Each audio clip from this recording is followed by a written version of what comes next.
और निवेदन है ऐसे बैठ जाओ जैसे देश में कांग्रेस बैठ गई। भाई साहब आप ताली बजाओ, आप कांग्रेसी हो क्या? पता नहीं चलता कौन कहां फंसा हुआ है। सबको तालियां वालियां बजानी है। मंच बहुत गौरवशाली है। देश के बड़े कवि अभी शेष हैं जिन्हें कविता पाठ करना है। हिंदुस्तान की गीत की धारा के सर्वाधिक महत्वपूर्ण रचनाकार इस मंच पर हैं। हास्य के सर्वश्रेष्ठ कवि जिन्हें पूरा देश और दुनिया सुनती है, ऐसे आदरणीय दद्दू अनिल अग्रवंशी का आना भी शेष है। तो अभी बड़ी पिक्चर बाकी है। तो आप सबसे निवेदन है, जो पीछे लोग हैं सभी लोग व्यवस्थित होकर के बैठ जाएंगे।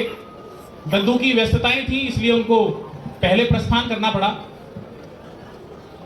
सभी भैया पीछे जो लोग हैं सभी बैठ जाओ।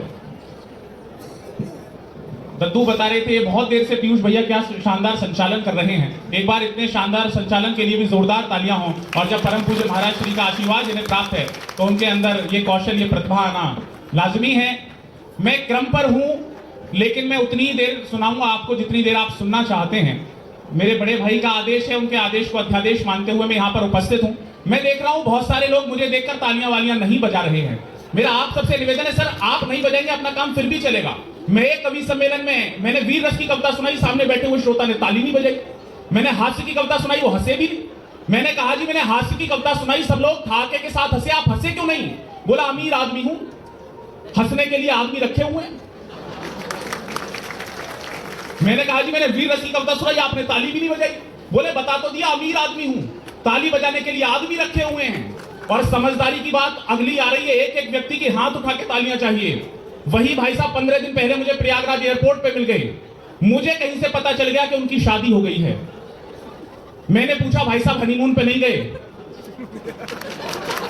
तालियां जोरदार, जो गरीब बैठा हो वो हाथ उठा के बजा सकता है। बजानी पड़ेगी सर, माइक बहुत अच्छा है, इसकी आवाज थोड़ी और बढ़ा दो। हाँ योगी जी के राज में हमारी आवाज दबा रहे हो, सामने संत चरण बैठे हैं, बढ़ाओ आवाज। मैं सच बता रहा हूं सर, स्थिति बड़ी नहीं, आजकल माइक वाले की गलती नहीं, हम ही मशीनों पे ज्यादा डिपेंड होते जा रहे हैं। बाबूजी सच बता रहा हूं, आप समझदार लग रहे हैं, आपको बता रहा हूं। एक आदमी विदेश से झूठ को पकड़ने की मशीन ले आया, भारत का आदमी तो आप में से कोई रहा होगा। मशीन ऐसी थी, झूठ को पकड़ते ही थप्पड़ मारती थी। अगले दिन बच्चे ने स्कूल जाने से मना कर दिया, बोला पापा पेट में दर्द हो रहा है, स्कूल नहीं जाऊंगा। मशीन बच्चे की तरफ घूमी, तड़ाक से बच्चे के थप्पड़ दिया। पिता ने समझाया, बोले बेटा जब हम तुम्हारी बराबर के थे हमने कभी झूठ नहीं बोला।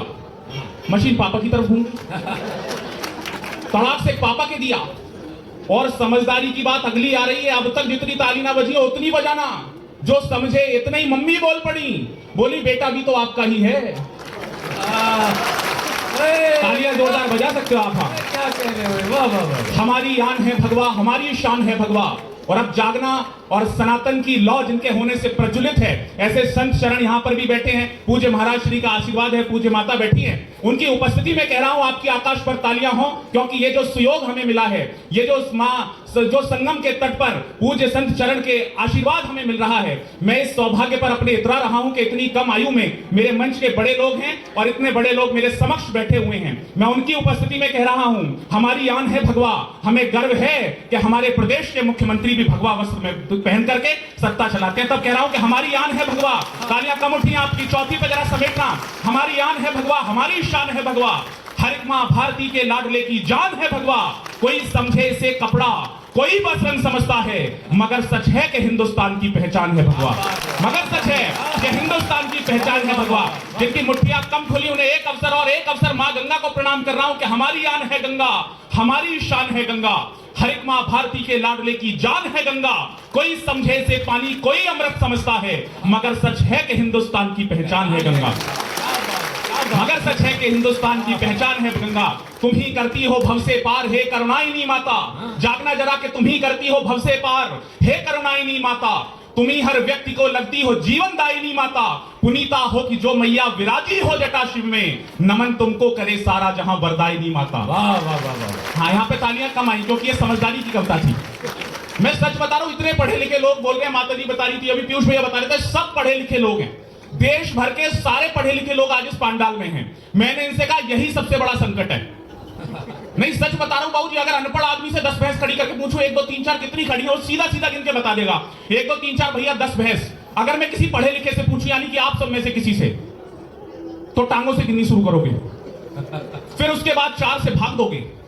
और अगर गलती से भी एक टांग गिनने में कम रह गई तो मुझे आके बताओगे भैया 9.75 भैंस।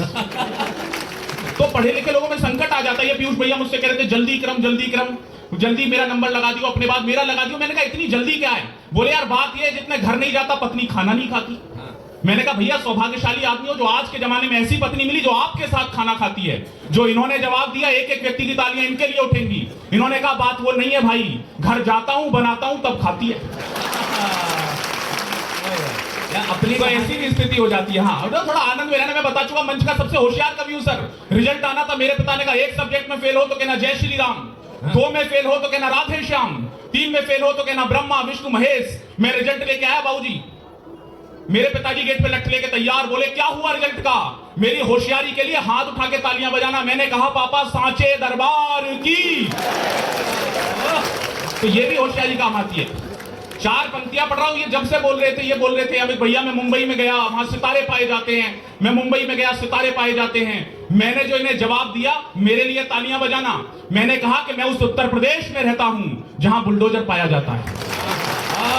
लोगों ने हमसे पूछा सर हम दूसरे प्रदेशों में जाते हैं, लोग पूछते हैं आपके यहाँ बाबा जी बार बार आ रहे हैं, चक्कर क्या है? मैंने 4 पंक्तियां सुनाई, कविता प्रारंभ कर रहा हूं अपने बड़े लोगों की उपस्थिति में। पूज्य महाराज श्री पुनश्च अपने स्थान पर वापस आ रहे हैं। एक बार जरा जोरदार तालियां बजा दीजिए। पूज्य महाराज श्री की पुनश्च उपस्थिति हमारे मध्य में हुई है। और महाराज श्री ये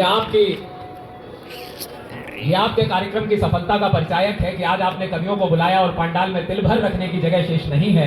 इतने वरीण कवि लोग खड़े हैं, पीछे खड़े होकर के लोग सुन रहे हैं, पीछे ग्रास पर लोग बैठ करके सुन रहे हैं। ये आज के कार्यक्रम की सफलता का परिचायक है। इस हेतु आज की ये शाम उपलब्ध कराने के लिए एक बार पूज्य महाराज जी के सम्मान में जोरदार तालियां बजाइए। आदरणीय कुशल कुशलेंद्र जी जरूरी बात कह रहे हैं।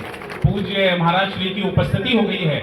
आज जो अवसर महाराज श्री ने हम सब कवियों को दिया है, इसके लिए मैं और मेरी पूरी पीढ़ियां, हमारे मंच की पीढ़ियां उनकी आभारी रहेंगी कि संगम का तट है और संत चरण यहाँ पर उपस्थित है। महाराज श्री मैं आपको पूरे मंच की तरफ से प्रणाम करता हूँ। हमें तो जब दिल्ली में आपका आशीर्वाद का हाथ आप हमारे सर पे आ जाता है, हम तो तभी इस गुमान में आ जाते हैं कि रेत सी आंखों में सागर से ख्वाब सजाकर बैठे हैं, नागफनी के बीच गुलाबों को महका कर बैठे हैं। जब हम दिल्ली में होते हैं तब क्या कहते हैं महाराज श्री से कि रेत सी आंखों में सागर से ख्वाब सजाकर बैठे हैं, नागफनी के बीच गुलाबों को महका कर बैठे हैं, और आपके साए में बैठे तो दिल ने यह महसूस किया जैसे हम संगम के तट पर कुंभ नहा कर बैठे हैं। और आज तो कुंभ भी है, संगम का तट भी है, महाराज श्री का आशीर्वाद है। तो महाराज श्री आपको प्रणाम करता हूँ। ये बता रहे थे तमाम तरीके की बात चली थी महाराज श्री, मैं अभी बहुत सारी बातें बता चुका हूँ, इतने आपका आगमन दोबारा हुआ।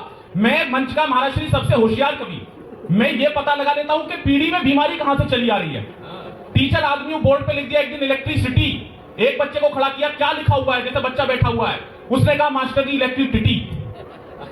पूरी क्लास हंसी, पढ़ाई नहीं हुई, वो मम्मी को लेके आया। मम्मी हमारी भाभी जी जैसी पीछे से सीधी सज्जन वो आ गई। मैंने कहा जी आपका लड़का इलेक्ट्रिसिटी को इलेक्ट्रिसिटी बोलता है, चक्कर क्या है? अब मम्मी के जवाब के लिए तालियां बजाना। मम्मी ने कहा मास्टर जी अभी मेरा बच्चा छोटा है, अभी इसकी कैपेसिटी इतनी है। तब मुझे समझ में आया पूरा वायर ही खराब है। मैंने कहा बेटा पापा को लाना, पापा अमित शर्मा जी जैसे उनसे भी सीधे सज्जन, वो पापा को ले आया। मैंने कहा जी आपका लड़का इलेक्ट्रिसिटी को इलेक्ट्रिसिटी बोलता है, आपकी वाइफ कैपेसिटी को कैपेसिटी बोलती है, चक्कर क्या है? अब इनके लिए हाथ उठा के तालियां बजाना। इन्होंने कहा मास्टर जी चक्कर मुझे 10 साल से पता है, लेकिन आप फोकट की पब्लिसिटी क्यों कर रहे हो? और स्थिति इससे भी आगे, अगर आपको पता चल जाए बीमारी कहां से चली आ रही है। मैंने बाबा जी को बुला लिया, मैंने कहा बाबा जी आप आ जाओ, घर में कोई बड़े बुजुर्ग हैं? उसने कहा हाँ है दादाजी, जैसे बैठे हैं सीधे सज्जन, वो उन्हें ले आया।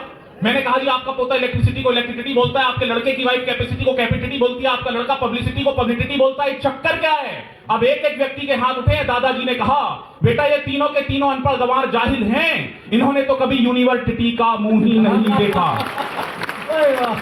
ऐसी भी स्थिति हो जाती है। महाराज श्री मैं मंच का सबसे छोटा कवि हूं, आयु में भी, अनुभव में भी, अध्ययन में भी। ये सब पुराने लोग हैं जिन्होंने वर्षों इस परंपरा को दिए हैं। या मैं यूं कहूं ये लोग मुरली मनोहर जोशी और लाल कृष्ण अडवाणी हैं, और इनके आगे में बिल्कुल नया, जो समझे वो तालियां वालियां बजा सकता है। कुछ लोगों को तो विश्वास भी नहीं हो रहा। मैं 4 पंक्तियां, महाराज श्री हमसे लोग पूछते हैं जब जाते हैं दूसरे प्रदेशों में, आपके यहाँ बाबा जी फिर आ गए, आपके यहाँ बाबा जी फिर आ गए, आपके प्रदेश में। मैं 4 पंक्तियां सुनाता हूं, आपको सुना रहा हूं, मुझे प्रारंभ कर देना, निवेदन कर रहा हूं। जितनी भी देर आपके बीच में हूं, आयु में सबसे कम हूं, इसलिए आपका ज्यादा मन और ज्यादा स्नेह मिलेगा, तो मेरी आगे की यात्रा सुगम होगी। निवेदन कर रहा हूं कि उसके थे उसी के बाबा जी दोबारा कैसे आए, सुनना भैया, मंच का आशीर्वाद मिलेगा। कि नेताजी अपने घर को बचाने पे लगे थे। इशारे में बात करूंगा, जो समझे उसका मन मिले। कि नेताजी अपने घर को बचाने पे लगे थे, दिग्गी जी वहां ब्याह रचाने पे लगे थे। तीसरी से जागना। नेताजी अपने घर को बचाने पे लगे थे, दिग्गी जी वहां ब्याह रचाने पे लगे थे, अखिलेश जी टोटी को चुराने पे लगे थे। चौथी पे, नेताजी अपने घर को बचाने पे लगे थे, दिग्गी जी वहां ब्याह रचाने पे लगे थे, अखिलेश जी टोटी को चुराने पे लगे थे, बाबा जी बुलडोजर को चलाने पे लगे थे। ताली बजाओ मिलके सारे जोर जोर से, सबको बजानी है सर। ये सत्संग जितनी देर में हो ये करना पड़ेगा आपको। संगम का तट है और महाकुंभ का अवसर है, और एक वर्ष एक बड़ी प्रतिज्ञा को, बड़े संकल्प को पूरा हुआ है। अपने आराध्य को प्रणाम कर रहा हूं। इस कवि सम्मेलन में आपने सबके हिस्से की तालियां अपने पास बचा के रखी हैं, लेकिन जो तालियां मेरे हिस्से की हों, इन पंक्तियों पे मुझे आशीर्वाद देना। मैं अपनी पंक्तियों को भी पुण्य करा रहा हूं, तीर्थ करा रहा हूं। सुनना। क्या उसके थे उसी के सुबह और शाम रहेंगे, भारत की भू पे जब तलक भी धाम रहेंगे। उसके थे उसी के सुबह और शाम रहेंगे, भारत की भू पे जब तलक भी धाम रहेंगे। ये फैसला सुना दिया सुप्रीम कोर्ट ने, जो राम की जगह थी वहां राम रहेंगे। ताली बजाओ मिलके सारे जोर जोर से, माहौल जमाओ न सारे वंश मोर से। चार पंक्तियां और आपके लिए पढ़ रहा हूं, आपके मन के लिए। हमारे श्रद्धेय दद्दू ने अपने मन से बात करी, देशभक्ति की बात करी।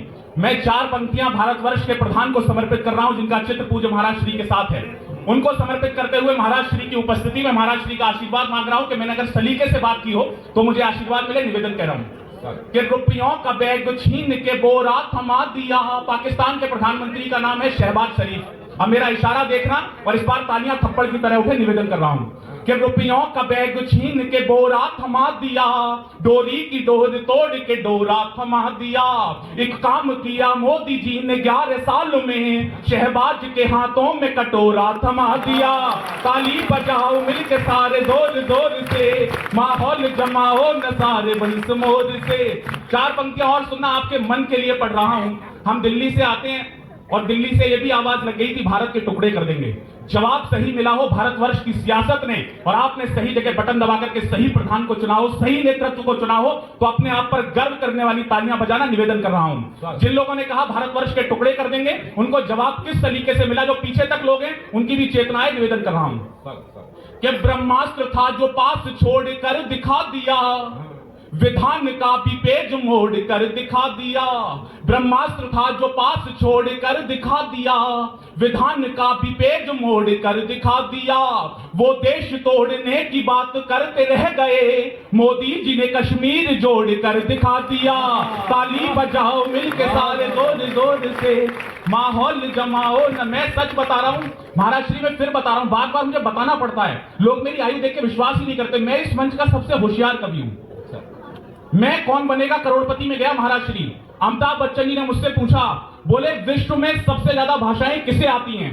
मैंने जवाब दिया, मैंने कहा सर विश्व में सबसे ज्यादा भाषाएं हमारे मुख्यमंत्री योगी आदित्यनाथ जी को आती हैं। बहुत कम तालियां आपने बजाई, लेकिन जब मैं बताऊंगा कैसे तो एक भी मुट्ठी बंद नहीं होगी। अमिताभ बच्चन जी कमाल है, आपको पता, उन्होंने तुरंत पूछा, बोले कैसे आपके मुख्यमंत्री को सबसे ज्यादा भाषाएं आती हैं? मैंने कहा सर हमारे मुख्यमंत्री जी को इसलिए सबसे ज्यादा भाषाएं आती हैं क्योंकि वो कहते हैं जो जिस भाषा में समझेगा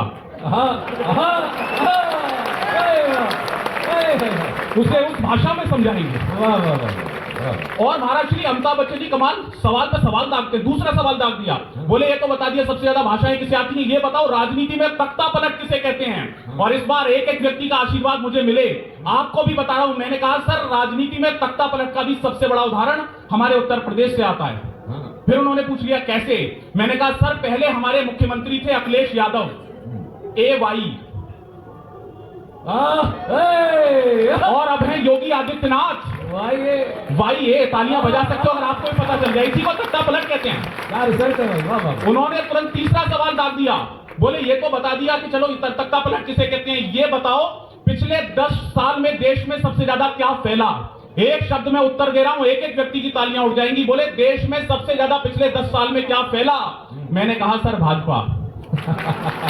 तालियां वालियां बजा सकते हो आप, हाँ ये बहुत जरूरी है। मैं सच बता रहा हूं, महाराष्ट्री लोग हमसे पूछते हैं आपके बाबा जी तो सबको निपटा रहे हैं। मैंने कहा देखो सर, इसमें बाबा जी की कोई गलती नहीं है, सबका अपना सत्ता चलाने का तरीका होता है। गांधी जी कहते थे अगर आपके घर के बाहर कोई कचरा फेंके तो आप खुद उठा के उसे साफ कर दो। हमारे मोदी जी उनसे एकदम आगे हैं। मोदी जी कहते हैं अगर आपके घर के बाहर कोई कचरा फेंके तो उसी से साफ करवाओ जिसने वो कचरा फेंका था। अब की बार हाथ खोल के बैठना तैयारी से। हमारे बाबा जी मोदी जी से भी एक कदम आगे हैं। हमारे बाबा जी कहते हैं अगर आपके घर के बाहर कोई कचरा फेंके तो आप कचरे को भी साफ कर दो। और फेंकने वाले को भी तालियां वालियां जोरदार एक बार हाथ उठा के बजाओ, निवेदन कर रहा हूं। सुनना, चार पंक्तियां और सुना रहा हूं। महाराष्ट्री लोग हमसे पूछते हैं, चुनाव चल रहे हैं दिल्ली में, यहां वहां, लोग पूछते हैं मोदी जी पूरे विश्व में घूम रहे हैं, एक ऐसी जगह निकाल के लाए हो, पूरा भारतवर्ष मेरे समक्ष बैठा है, कोई महाराष्ट्र से, कोई राजस्थान से, कोई गुजरात से, सब लोग बैठे हैं। एक ऐसी जगह निकाल के लाया आपका बालक जहां मोदी जी का आज तक पैर नहीं पड़ा।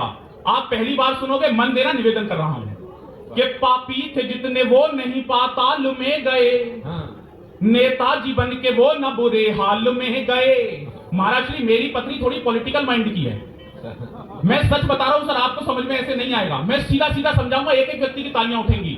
जब मैं घर समय से जाता हूं तो वो भाजपा के चुनाव चिन्ह से मेरा स्वागत करती है। तालियां बच जानी चाहिए थी आपकी, क्योंकि कम से कम आपका ऐसे तो हो ही रहा होगा।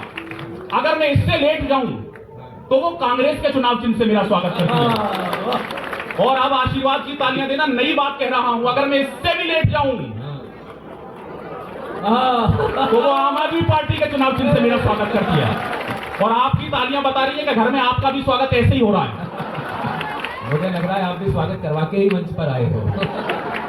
नहीं, अरे महाराष्ट्री, नई मेरी शादी हुई, मैं अपनी पत्नी के साथ विश्राम गृह में विश्राम कर रहा था। सुबह उठा, जब रात में सोया मेरी जेब में 1000 रुपए, सुबह उठा तो मेरे पास 600 रह गए। मैंने अपनी पत्नी से पूछा 400 रुपए कहां गए? उसके लिए तालियां बजाना, गाजियाबाद में रहती है। उसने कहा मोदी जी ने कहा है क्या अब की बार 400 पार। लोगों ने ऐसे बात कही।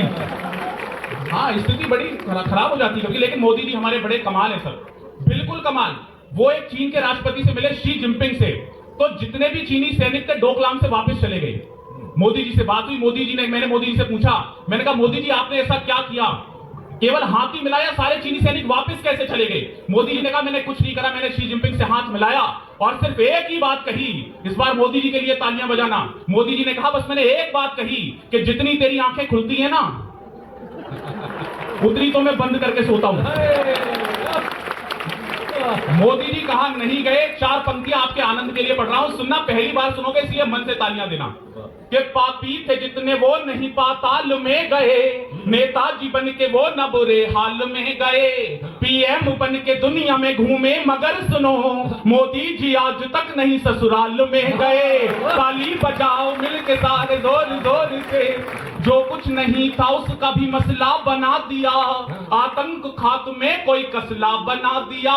नए सलीके से बात कर रहा हूं, इस बार एक एक व्यक्ति का मन मिले, निवेदन कर रहा हूं। हमारे पास कोई वाद्य यंत्र नहीं है, केवल आपके आशीर्वाद है, आपकी तालियां, निवेदन कर रहा हूं। वाह वाह वाह, स्वागत स्वागत। कि जो कुछ नहीं था उसका भी मसला बना दिया, आतंक खात्मे कोई कसला बना दिया। दिल्ली में बैठ करके दो गुजरातियों ने बस सारे विपक्षियों का ढोकला बना दिया। ताली बजाओ मिलके सारे जोर जोर से।